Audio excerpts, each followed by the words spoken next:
वैभव जी, क्या कहेंगे? आपकी कल बिगुल तो बज ही चुका है और बहुत सारी चीज़ें अभी पूजा जी ने भी उठाई हैं और संजय जी ने बहुत कुछ कहा है, लेकिन वैभव भाई, ये एक बात लगातार उछलती है कि जब भी प्रधानमंत्री जी कोई आपके कार्यकर्ताओं के लिए रोड शो करते हैं या एक बूस्टअप देने के लिए कभी कोई संवाद करते हैं, तो ऐसा कहा जाता है कि वो देश के प्रधानमंत्री हैं, आखिर वो ऐसा क्यों कर रहे हैं? ये सवाल अब फिर खड़ा हो रहा है। जबकि मेरा कहना यह है, चलिए कि भाई उससे पहले वो किसी ना किसी पार्टी के कार्यकर्ता तो हैं ही है, तो अपनी पार्टी के लिए भी आदमी को करना ही होता है और हर किसी को करना भी चाहिए। लेकिन उसके बाद भी संवाद की बात की गई है और जो देश के अंदर मुद्दे हैं उनकी बात की गई है पूजा जी के द्वारा। क्या कहेंगे आप जी?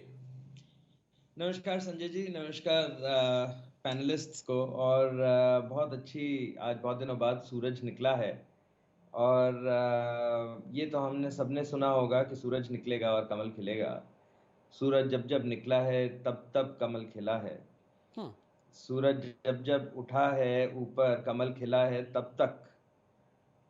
तब तब जो अन्य राजनीतिक दल हैं उनकी राजनीति जो है वो एक्सपोज हुई है जनता के सामने, और जनता ने एक एक अलग परिप्रेक्ष्य में अन्य राजनीतिक दलों की राजनीति को देखा है। तो मैं पूजा जी का स्वागत करता हूं उनके कमेंट्स का, लेकिन उनको मैं याद दिलाना चाहूंगा कि ऑक्सफैम जिस कंट्री का एक एक उनकी उनकी एक्चुअली उनकी गलती नहीं है। उनकी पार्टी सदैव ही चिंतन में लगी रहती है कि बाहर वाले क्या कह रहे हैं, उनको कोई फर्क नहीं पड़ता है कि हिंदुस्तान में जब वो बात करते हैं तब वो गमले में गोभी उगाते हैं। तो ऑक्सफैम तो एक विदेशी संस्था है। हमें तो भाजपा को तो कोई फर्क नहीं पड़ता कि ऑक्सफैम क्या कहता है या कोई और बॉडी क्या कहती है, उसको देखेंगे अंतरराष्ट्रीय स्तर पे देखेंगे। और उसके लिए हमारे एक्सटर्नल अफेयर्स मिनिस्टर जो हैं और जो पूरी टीम है एक्सटर्नल अफेयर्स का कार्य जो देखती है वो सक्षम है, उसमें कोई दिक्कत नहीं है। चाहे वो शेरपा हो, चाहे वो मंत्री हो, चाहे वो संतरी हो, वो सब सक्षम है वो बाहर के लोगों से बाहर के बाहर निपटाने में। अब हमें क्या फर्क पड़ता है, भारतीय जनता पार्टी को क्या फर्क पड़ता है? उससे फर्क नहीं पड़ता कि ऑक्सफैम क्या कहती है, उससे फर्क पड़ता है कि भारत देश की जनता क्या कहती है। और हम वही आवाज सुन रहे हैं।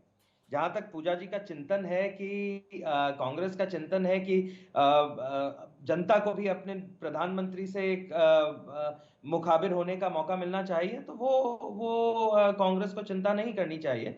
देश को 10 साल के लिए मौन प्रधानमंत्री देने के बाद इस बार अब मौन प्रधानमंत्री नहीं है, अब इनकी भाषा में बोले तो एक बड़बोले प्रधानमंत्री हैं, जो कि अपने हर चैनल से, चाहे वो सोशल मीडिया हो, चाहे वो एक ऐप हो, डिजिटल आईटी हो, या फिर वो रेडियो हो, या फिर वो टीवी हो, हर चैनल से जनता के साथ मुखाबिर होते हैं और जनता के साथ वार्तालाप करते हैं, जनता की सुनते हैं, जनता के पॉइंट्स रिकॉर्ड करते हैं और अगले ही पल में उसको क्रियान्वित कर दिया जाता है सरकार द्वारा, यदि उसके अंदर जनता की चाहत होती है। तो ये क्या है, कांग्रेस में क्या है, कांग्रेस में यात्रा इस बार राहुल गांधी निकले हैं। अभी भी पूजा जी ने क्या बोला, हम राहुल जी का पत्र लेके जाएंगे। पूजा जी, आप कांग्रेस को यह समझना पड़ेगा कि राहुल गांधी ना तो इस समय कांग्रेस के अध्यक्ष हैं, कांग्रेस के एक बड़े नेता हैं, और ना वो कांग्रेस की अगुवाई कर रहे हैं। क्यों? क्योंकि अगर आप संगठन के देखें, उनका ही कॉन्स्टिट्यूशन उठा के देख लें, तो संगठन की अगुवाई जो है वो प्रेसिडेंट करता है। बीच में संगठन इन्होंने बदल के चेयरपर्सन घोषित किया, लेकिन चेयरपर्सन वो यूपीए का है, वो चेयरपर्सन कांग्रेस का ही नहीं है। अब उनको आप कोई कई तरह से तोड़ मरोड़ लें तो उसमें इच्छा है। हमारा प्रश्न ये था और रहेगा कि आपने मल्लिकार्जुन खड़गे को प्रेसिडेंट बना तो दिया, लेकिन चलेगी किसकी? चलती तो अभी भी गांधी परिवार की ही है, और इसीलिए सब उनके पीछे हैं। समाजवादी पार्टी में अगर देखा जाए तो एटलीस्ट एक क्लैरिटी तो है, चलती किसकी है, अपना नेता तो है। तो आप अगर राजनीतिक परिप्रेक्ष्य से देखें तो जनता को कंफ्यूजन करने का एक तो बहुत बड़ा तरीका है। देखिए ऐसा है कि अगर अगर आपने नीला कोट पहना हुआ है ना संजय जी, तो जनता इस समय बहुत इंटेलिजेंट है। सही बोला पूजा जी ने, शिल्पी जी ने भी माना उस बात को, मेरे बाकी दोनों भाइयों ने भी माना कि अगर आपने नीला कोट पहना है तो उसको अगर आप गेरुआ बोलेंगे तो जनता बोलेगी, हंसेगी, हे क्या बोल रहा है ना। नीला है तो नीला है भाई, गांधी परिवार अगर आपका सरमौर है तो है। आप उससे भाग क्यों रहे हैं, आप उससे छुपाने की कोशिश क्यों कर रहे हैं? आप खुले में बोलिए ना कि गांधी परिवार है भाई साहब, हम तो यही करेंगे।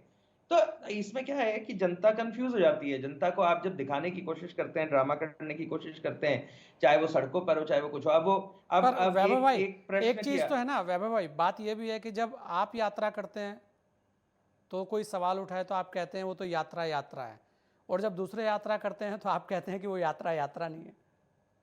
नहीं नहीं, ऐसा ऐसा बिल्कुल नहीं है संजय भाई। हमने तो हाँ। पिछले पता नहीं कितने सालों में, आई थिंक 20 सालों में कोई यात्रा ही नहीं करी है। छोटी छोटी प्रदेश स्तर पे यात्राएं करी हैं, हम्म। लेकिन वो प्रदेश स्तर पे जनता से मुखाबिर होने के लिए करी हैं। हम्म। और यात्राओं का एक एजेंडा रहा है, यात्राओं का एक परिप्रेक्ष्य रहा है, आपने स्वयं कवर किया है उसको। हम लोग स्वयं कभी कितनी बार आपस में डिबेट कर चुके हैं इस बारे में। और उस यात्रा का एक रिजल्ट आता है, हम यात्रा को एक लॉजिकल कंक्लूजन पे लेके जाते हैं। लेकिन जो अन्य दलों की यात्राएं हैं उसमें थोड़ा सा कंफ्यूजन है। दिक्कत क्या है कि अब अपन जहां पे गरीबी और अमीरी का गैप मानते हैं, आपने बहुत अच्छा पॉइंट बोला, लेकिन अन्य राजनीतिक दलों के परिप्रेक्ष्य में वो ये नहीं देखते हैं कि उनके जो मुखिया हैं वो किस साइज के घर में रहते हैं और उनके पास कितने पैसे पड़े हैं, और जो उनके कार्यकर्ता हैं वो किस साइज के घर में रहते हैं और वो कितना खाना खा पाते हैं एक महीने में।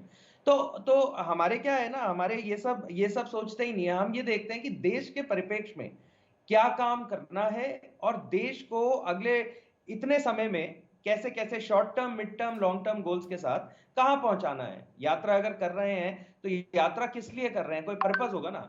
पिछली बार रथ बिल्कुल, यात्रा करी थी तो वो किस लिए करी राजनीतिक थी, यात्रा पर्पस से है करी या थी। वो सामाजिक है, लेकिन यात्राएं तो जो भी है कोई भी हाँ, कहे, लेकिन वो यात्रा तो बहुत फर्क राजनीतिक ही पड़ता है होती ना। है वैभव भाई। और